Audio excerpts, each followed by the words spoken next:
Bienvenue dans le premier 20h de ce mois de mai. Merci de suivre RTI 1 en titre ce soir. La célébration officielle du 1er mai, la fête du travail à la primature ce mercredi.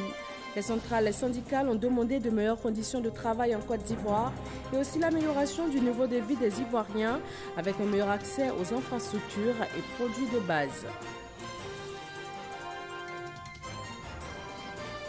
Le Premier ministre a rassuré les travailleurs, leurs demandes sont bien prises en compte.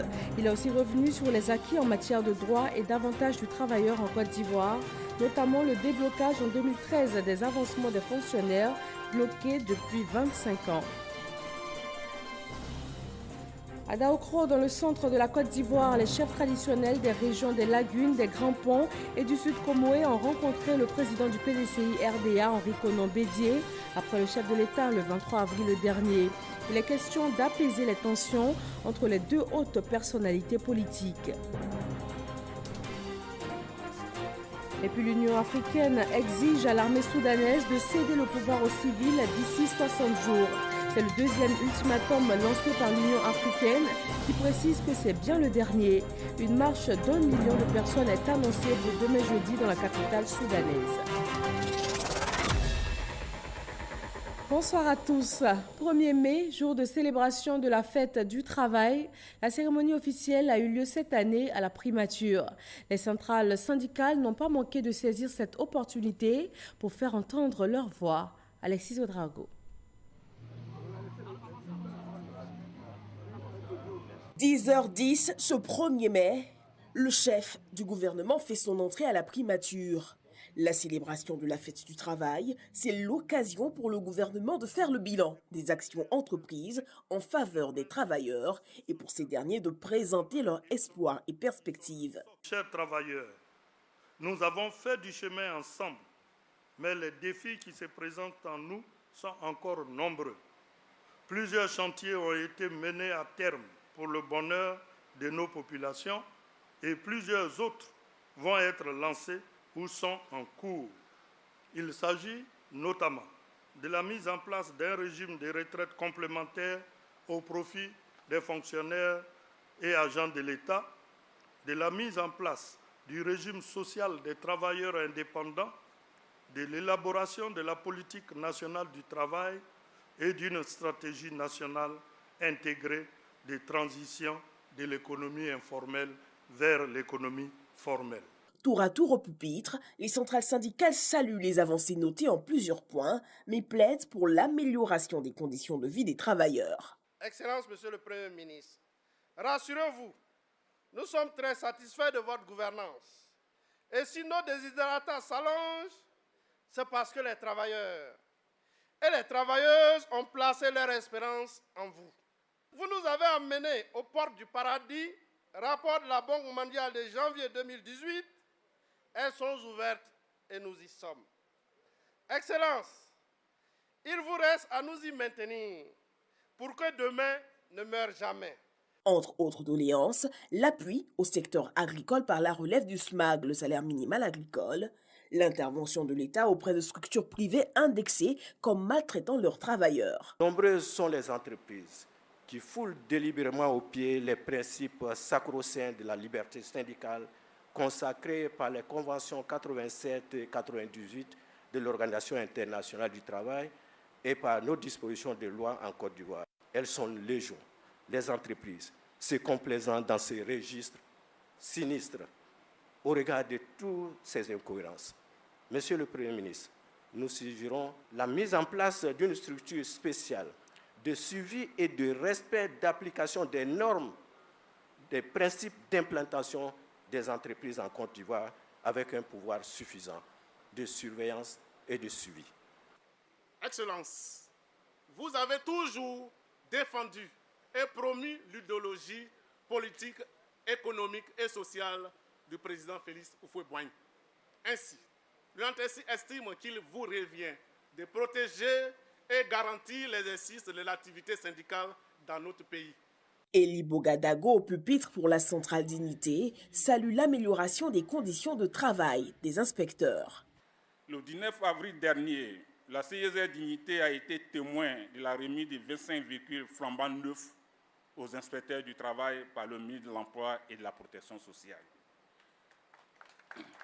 Monsieur le Premier ministre, la CISR Dignité vous charge de dire infiniment merci au chef de l'État pour ces gestes de grande envergure. Monsieur le Premier ministre, pour le reste, un tout petit effort reste à faire.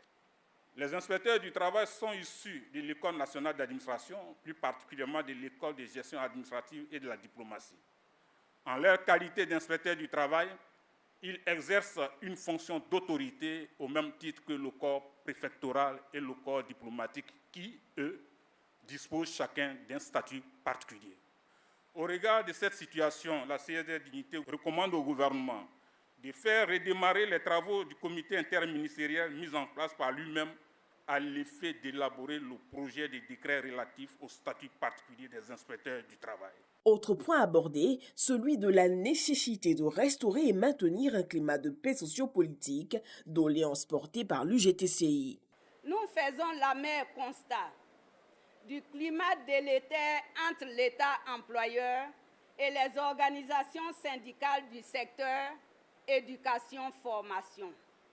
Qu'il vous plaise de faire procéder à la tenue d'états généraux du secteur éducation-formation, car les solutions parcellaires aux nombreuses grèves dans ce secteur ne sont pas de nature à promouvoir une éducation de qualité aux élèves et étudiants. Le climat sociopolitique de notre pays est empreint par une vague d'actualité politique riche en déclarations. Nous sollicitons que vous invitiez l'ensemble des acteurs politiques de notre pays à faire preuve d'un sursaut d'apaisement afin de préserver la paix et la cohésion sociale qui n'ont pas de prix. Quand prend fin le bal des interventions, place à la remise des muguets aux dames présentes, moment de convivialité avant que ne prenne place au préchoir le chef du gouvernement. Et le Premier ministre a répondu avoir pris bonne note de toutes ces doléances. Il a fait le point des avancées en la matière. Amadou Gon Coulibaly a aussi parlé des perspectives, des ambitions et des programmes du gouvernement en faveur des Ivoiriens. Herman Guivet. Un 1er mai dans les parvis de la primature. Dans l'esprit et la lettre, un 1er mai pas si différent des précédents. Reconnaissance des efforts accomplis et doléances syndicales se chevauchent. Pour cette année, je viens de noter avec beaucoup d'attention et d'intérêt les revendications que vous avez bien voulu soumettre au chef de l'État, au nom des travailleurs, mais plus encore au nom de l'ensemble des populations ivoiriennes. Je me réjouis de la prise en charge d'une partie substantielle de ces revendications dans les 12 projets prioritaires du programme social du gouvernement. Au chef du gouvernement, Amadou Gon Coulibaly, de rappeler l'essentiel des actions engagées par le gouvernement pour l'amélioration des conditions de vie des travailleurs. L'élaboration du compendium pour les personnes en situation de handicap, en vue de faciliter leur insertion socio-professionnelle dans le secteur privé et le recrutement dérogatoire à la fonction publique. Et en 2018, c'est 158 personnes en situation de handicap qui ont été intégrées à la fonction publique. La reprise de la décoration annuelle des fonctionnaires et agents de l'État après plusieurs années d'interruption. Les efforts de modernisation et de renforcement des capacités et d'amélioration du service public avec la mise en œuvre de projets spécifiques comme le Programme national d'appui aux réformes institutionnelles et à la modernisation de l'État et la mise en place du portail du service public. Nous travaillerons à la réduction des délais pour que les nouveaux fonctionnaires puissent toucher le plus rapidement possible leurs revenus. Des infrastructures sociales de base ont été mises en place par le gouvernement. D'autres projets sociaux verront le jour. Les actions du gouvernement visent à accroître l'offre et l'accessibilité des services publics de base, notamment en matière de santé, d'eau potable et de produits de grande consommation. Certains partenaires du système éducatif ont porté atteinte à l'accord de trêve sociale signé avec le gouvernement. Le Premier ministre, pas du tout d'accord. Depuis quelques mois, je constate avec regret que cette trêve sociale à laquelle nous nous étions tous engagés a été rompue par certains travailleurs du secteur public, et ce, malgré les importants efforts consentis par le gouvernement. Cela n'est pas acceptable. Le gouvernement a fait sa part en respectant scrupuleusement tous les engagements pris. Plus de 1513 milliards de francs CFA ont été engagés par le gouvernement depuis 2013 pour la revalorisation des revenus des fonctionnaires, dont 705 milliards de francs CFA pour le déblocage des salaires et le paiement du stock des arriérés. Il est donc difficile de comprendre qu'en dépit de ces efforts, dans des situations budgétaires contraignantes, que ce début d'année 2019 soit rythmé par un regain de mouvements de grève dans divers secteurs, dans la santé, l'administration territoriale et surtout l'enseignement. Se félicitant du retour de tous les partenaires du système éducatif à la table des négociations, Amadou Gon Coulibaly a tenu cependant à faire une mise au point quant à l'une des doléances présentées par les syndicats. Le stock des arriérés de 1988 à 2008. Alors là, je voudrais être par contre clair, ça ne fait pas du tout partie des éléments que le gouvernement compte prendre donc en compte. Nous avons pris en compte très clairement le stock des arriérés depuis 2008, mais le stock dit des arriérés de 1988 à 2008 ne pourrait être pris en compte aujourd'hui compte tenu des contraintes budgétaires que cela pourrait induire. Donc je ne voudrais pas laisser prospérer l'idée que c'est une question sur laquelle nous aurons donc à délibérer. Le dialogue social et politique s'amplifiera pour un climat social apaisé, a rassuré le Premier ministre. Le chef du gouvernement a rendu hommage aux premiers travailleurs de Côte d'Ivoire, ceux du secteur agricole, pour leur performance, les rassurant de la ferme volonté du gouvernement de toujours œuvrer afin que ceux-ci bénéficient du fruit de leurs efforts. Amadou Gon Coulibaly, le Premier ministre, a indiqué qu'un plan d'achat sera mis en œuvre par le Conseil du coton et de l'anacarde en vue de faire respecter le prix plancher fixé par le gouvernement à 375 francs CFA le kilogramme.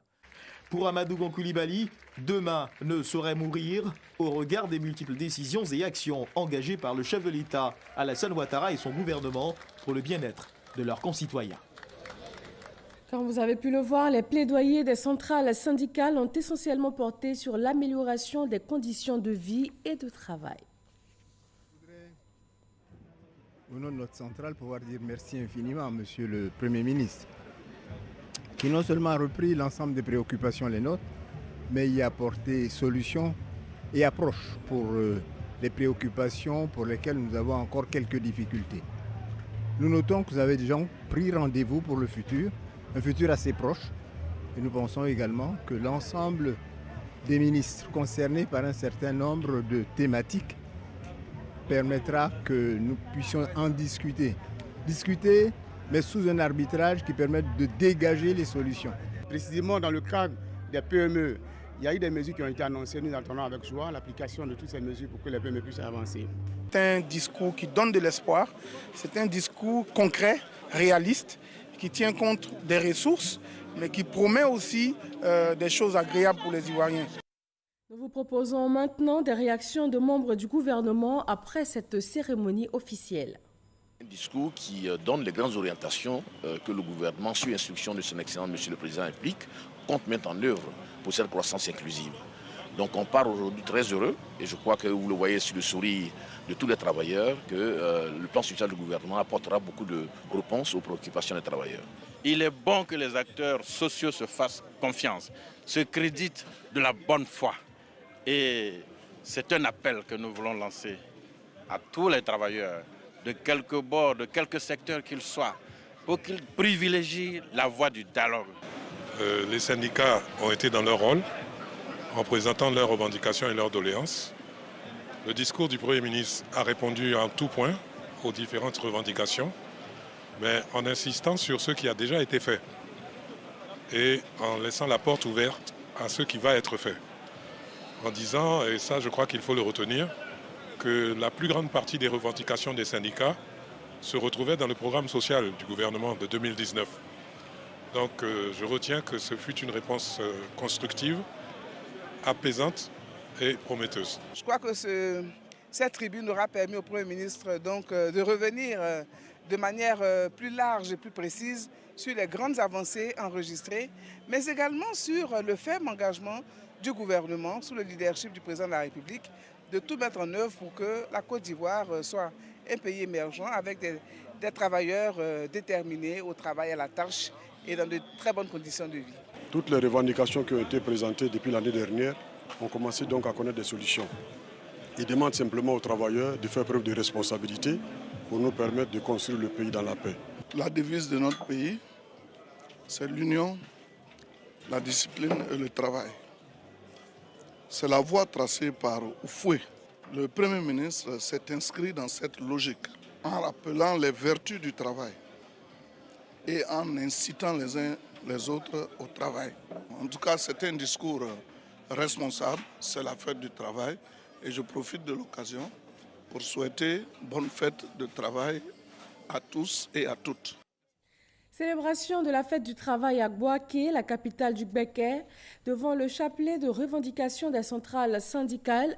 Le secrétaire général de préfecture a rendu un hommage appuyé aux travailleurs avant de les appeler à être coopératifs. Kwadjo Kwame, RTI Bouaké. Bouaké, boulevard du Palais du Carnaval, lieu de la célébration de la fête du travail. Le travail qui anoblit et qui assure la dignité humaine.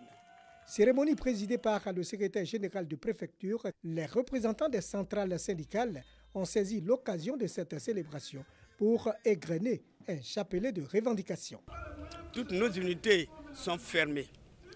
Je citais entre autres les établissements Robert Gonfreville, Oléol est parti, Ifexi a des difficultés et beaucoup d'autres sociétés. Ça fait des personnes qu'on met dans les rues, des enfants qu'on laisse dans les rues, parce que papa ne pouvant plus assumer la nourriture, maman ne pouvant plus assurer la nourriture, les enfants vont aller se débrouiller entre griffes dans les rues.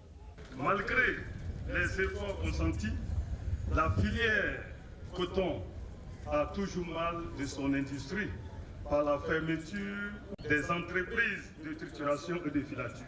Le secrétaire général a rendu un hommage appuyé aux centrales syndicales qui perpétuent le combat de la justice, avant d'appeler les travailleurs à un esprit coopératif. Pour l'orateur, le seul combat porteur est celui d'une société juste et fraternelle où chaque Ivoirien a la place qu'il mérite dans la société, lui garantissant une vie meilleure. À Korogo, la fête du travail a été célébrée dans l'enceinte de la préfecture de région. Elle a rassemblé les différentes couches socio-professionnelles de la région du Poro à Mississauga.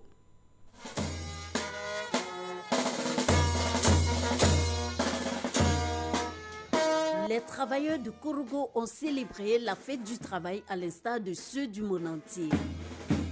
Mamadou Dosso et Daouda Koulibaly sont respectivement responsables locaux de la centrale syndicale Humanisme et de l'Union générale des travailleurs de Côte d'Ivoire UGTCI. Tout en saluant des avancées sociales et économiques notables en faveur des travailleurs, ils n'ont pas manqué de plaider pour la baisse du coût du transport interurbain, l'octroi d'indemnités de logement et l'accès aux soins de santé. Entre autres, au titre du secteur de l'éducation, l'enseignement public, le récent dialogue entre le gouvernement et les syndicats d'enseignants, nous souhaitons que ce dialogue social se termine dans la sincérité car il s'agit de la vie de nos enfants. Sachant le manque de formation continue des couturiers et des couturières, des productrices de beurre de karité, demandant une formation initiale accélérée et continue par l'AGFOP de ces travailleurs du secteur informel. Le préfet intérimaire du département de Korogo, Lassina Binati, a mis en exergue les actions menées par le gouvernement pour l'amélioration des conditions de vie et de travail des travailleurs des secteurs publics et privés. Le gouvernement procède progressivement à l'adoption des décrets d'application du Code du travail afin de faciliter sa mise en œuvre. Une gerbe de fleurs a été déposée au monument aux morts à la préfecture de Korogo en hommage aux travailleurs décédés. Des doléances transmises partout dans le pays par les centrales syndicales à l'occasion de ce 1er mai. En décembre 2013, une occasion aussi pour revenir sur les acquis. En décembre 2013, le président Alassane Ouattara a annoncé le déblocage des avancements des fonctionnaires bloqués depuis 25 années, et cela pour un coût de 616 milliards de francs CFA. D'autres mesures ont suivi et continuent d'être prises. Grâce Kando. Les efforts du gouvernement sont notables depuis 2013. Une des premières grandes actions a été le déblocage des avancements des fonctionnaires 25 ans après. Ce déblocage des avancements a coûté à l'État de Côte d'Ivoire 616 milliards de francs CFA en 2014 et 2015. À cette initiative s'ajoute l'évolution désormais des fonctionnaires au grade A4, A5, A6 et A7. En plus du déblocage des avancements en 2017, le gouvernement a fait droit à l'ensemble des revendications de la plateforme nationale de l'intersyndicale des fonctionnaires et agents de l'État. Au nombre de celles-ci, on peut citer la réforme sur la pension de retraite, l'intégration des journaliers à la fonction publique et le paiement de 38 087 fonctionnaires et agents de l'État au titre de la bonification catégorielle. Dans les collectivités territoriales, 12 334 agents des 31 régions et des 197 communes du pays bénéficient depuis 2016 d'un nouveau barème de salaire avec un taux de 8%. Sont également pris en compte dans cette amélioration salariale 8 462 agents des douanes, des eaux et forêts et des affaires maritimes. Le déblocage des salaires a induit une relative augmentation des revenus des fonctionnaires. Par exemple, en ce qui concerne les enseignants du primaire, leur salaire augmente de 48%, passant de 264 000 francs CFA à 390 000 francs CFA. Les enseignants du supérieur ont désormais un supplément de 22% sur leur salaire. De 419 000 francs CFA, ils perçoivent maintenant 511 000 francs CFA. Le secteur privé n'a pas été oublié. Le salaire minimum interprofessionnel garanti SMIG est passé de 36 607 à 60 000 francs CFA. Quant au revenu moyen, il est passé de 50 725 francs CFA en 2012 à 84 195 francs CFA en 2016.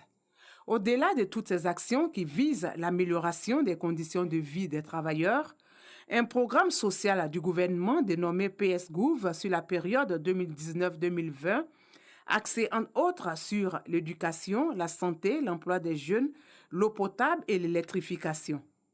Ce programme social du gouvernement va coûter plus de 727 milliards de francs CFA à l'État de Côte d'Ivoire.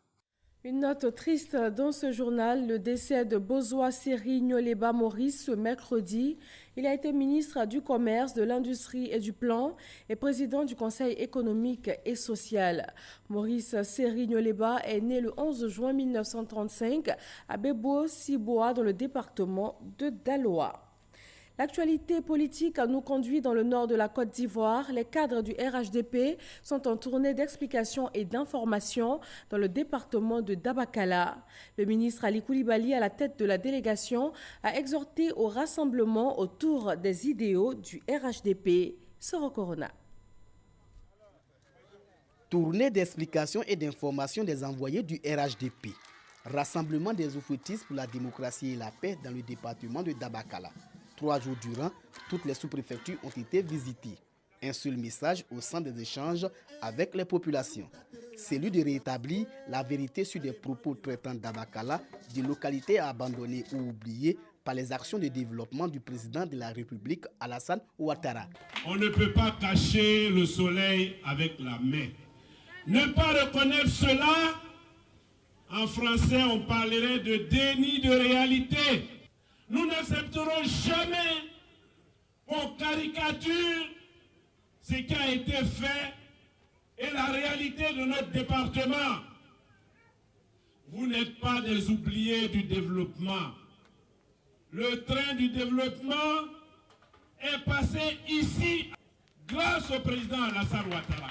De grâce, on n'essaie pas de distraire nos populations qui sont au travail. Que vous ayez des aspirations, quoi de plus normal, mais chercher à caricaturer la situation, à instrumentaliser notre département pour atteindre un objectif, c'est triste. Dans toutes les rencontres, les populations d'Imini et Djamala ont salué les actions de développement proposées en 8 ans. Ce sont plus de 8 milliards de francs CFA investis dans les domaines de l'éducation, de la santé, des infrastructures routières, de l'hydraulique villageoise et de l'électricité. Pour lui dire merci de vive voix, les populations demandent la visite d'État du président Ouattara dans le handball.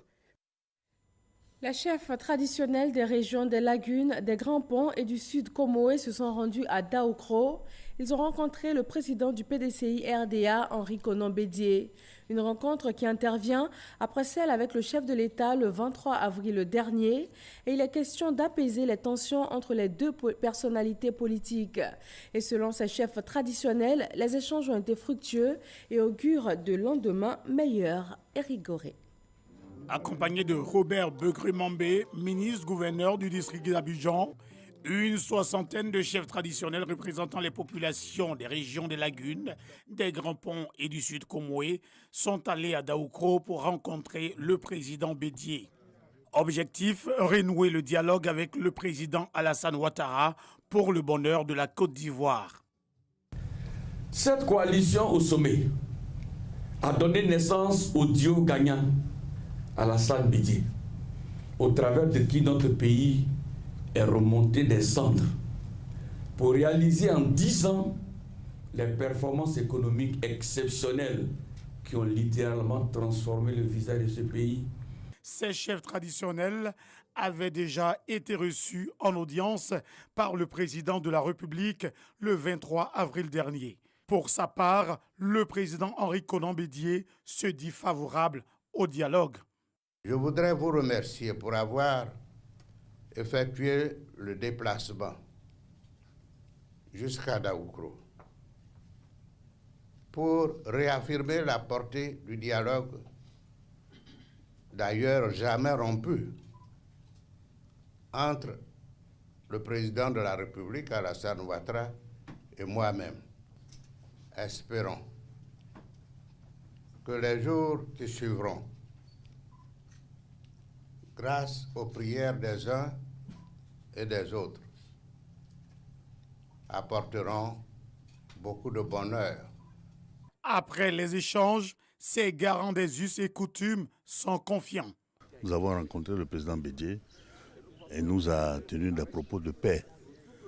Il a foi en l'avenir de la Côte d'Ivoire. Une autre rencontre est prévue avec le président Bédié dans les prochains jours. Elle devrait contribuer à apaiser les tensions politiques et consolider la cohésion sociale. À Grand-Bassam, la communauté musulmane de la mosquée Fatima Zahra a prié pour la paix et la cohésion sociale en Côte d'Ivoire. Cette cérémonie religieuse a vu la participation des autorités administratives, traditionnelles, politiques, des élus et cadres de Grand-Bassam et bénéficié du soutien du vice-président de la République, Daniel Cablon-Duncan. Bonois vit au rythme du Popo Carnaval. Cette ville du sud Comoé abrite donc la 39e édition qui n'a pas dérogé à la règle. Elle est le lieu de célébration de la culture et de la diversité. Les festivaliers et tous les Ivoiriens ont été invités à cultiver la paix et la cohésion. Isaïo. Bonois aux couleurs du Popo Carnaval. Pendant 10 jours, la cité de la Nana vit au rythme de la culture abourée. Cette 39e édition du plus vieux festival de Côte d'Ivoire met cette année la cohésion sociale au cœur de l'activité. Le fait de se mettre ensemble pour partager un repas, ce sont des signes de cohésion sociale. Le fait de se mettre ensemble pour danser, ce sont des signes de cohésion sociale. Le fait de se mettre ensemble, de chanter, ce sont des signes de cohésion sociale. Et au Popo, vous allez retrouver tout cela. Le Popo draine du monde, des personnes de toute origine. Les gens sont différents et c'est cette diversité-là qui doit être une force. Puisque mise ensemble, ça doit créer quelque chose de grand, de beau. Donc le Popo est un vecteur de cohésion pour une vie durable. Au Popo Carnaval, le volet commercial tient une place de choix avec la foire commerciale. Une activité saluée par la Fédération des commerçants de Côte d'Ivoire. La culture est un facteur de rassemblement. Donc nous, en tant que commerçants, nous essayons de pouvoir vendre nos articles. Et donc c'est la raison pour laquelle, lorsque nous sommes arrivés, nous avons lancé un message aux commerçants. On sait que ce n'est pas purement commerçant, mais c'est une foire commerciale donc, où les échanges se feront ici. Le Popo Carnaval, au-delà de la promotion des valeurs culturelles et traditionnelles, à Bouré, c'est aussi le concours gastronomique, les danses et jeux traditionnels, les concours Miss Popo et Aoulaba. Sur la scène internationale, l'Union africaine exige à l'armée soudanaise de céder le pouvoir aux civils d'ici 60 jours. C'est le deuxième ultimatum lancé par l'Union africaine qui précise que c'est bien le dernier.